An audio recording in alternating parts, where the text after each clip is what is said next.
السلام علیکم، بسم اللہ الرحمن الرحیم۔ ناخن سے ذبح کرنا منع ہے۔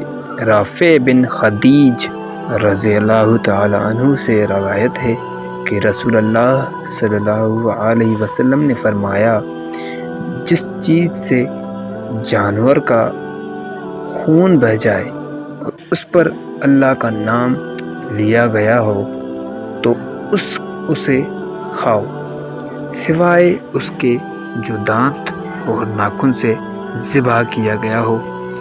اللہ پاک ہم سب کو نبی کریم صلی اللہ علیہ وسلم کی حدیث مبارک سننے کی اور اس پر عمل کرنے کی توفیق عطا فرمائے، اور جو ہے ہمیں اپنی جو ہے نماز 5 وقت نماز پڑھنے کی توفیق عطا فرمائے۔